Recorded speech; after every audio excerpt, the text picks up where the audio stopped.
എന്താ സിപ്പി, എന്തൊരു ടെൻഷൻ? ഋഷിമോൻ എവിടെയാ? കാര്യം പറ സിപ്പി. ഞാൻ ഋഷിമോനെ ഒന്ന് കണ്ടിട്ട് വരാം. സിപ്പി, എന്താ പ്രശ്നം വെച്ചാ പറ. എനിക്ക് ഋഷി ഒന്ന് അത്യാവശ്യമായിട്ട് കാണണം. എന്താ അങ്കിൾ? ഋഷിമോനെ ഒന്ന് വന്നേ, ഒരു കാര്യം പറയട്ടെ. എന്താ? എന്തോ കുഴപ്പം നടന്നിരിക്കുന്നു. കാര്യങ്ങളെല്ലാം അട്ടിമറിഞ്ഞു. എന്താണെന്നൊന്ന് തെളിച്ചു പറ.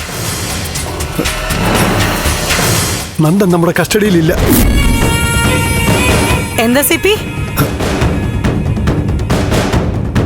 നന്ദൻ കസ്റ്റഡിയിലില്ലേ എന്ന് വെച്ചാ? ഞാൻ ഏർപ്പാട് ചെയ്ത ആളുകൾക്ക് നന്ദനെ കിട്ടിയില്ല. കിട്ടിയില്ലേ? പിന്നെ നന്ദൻ നമ്മുടെ ആൾക്കാരുടെ കയ്യിലാണെന്ന് താൻ പറഞ്ഞോ? പറയാൻ അവൻ പിന്നെ എവിടെയാ?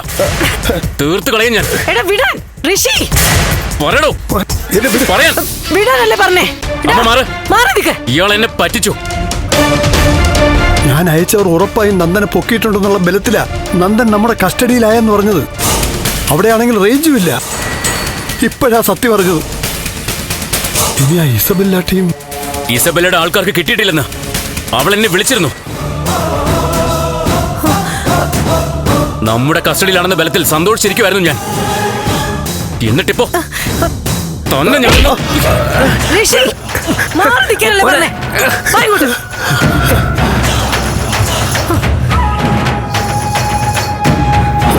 സിബി, നന്ദൻ എന്താ ചെയ്തേ? അറിയില്ല മാഡം. അവനെ പൊക്കാൻ ഞാൻ ആൾക്കാരെ ഏർപ്പാടാക്കിയതാ.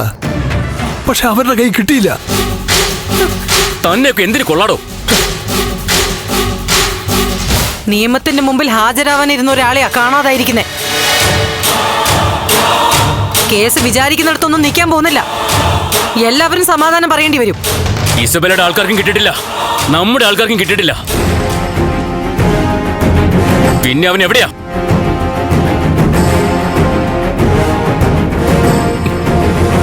സിപിങ്ങളെ, ഇതിനിടയിൽ നിന്ന് നിങ്ങൾ എന്തെങ്കിലും കളി കളിച്ചോ? സത്യം പറയടോ. അയ്യോ മോനെ, സിപി അങ്കിളിനെ സംശയിക്കരുത്. എല്ലാരും തീരാൻ പോവാ. ഏറ്റവും ശക്തമായ രാഷ്ട്രീയ കുടുംബ. അവരിനി വെറുതെ ഇരിക്കില്ല. ഇനി എന്തൊക്കെയാ നടക്കാൻ പോകുന്നെന്ന് കണ്ടറിയണം.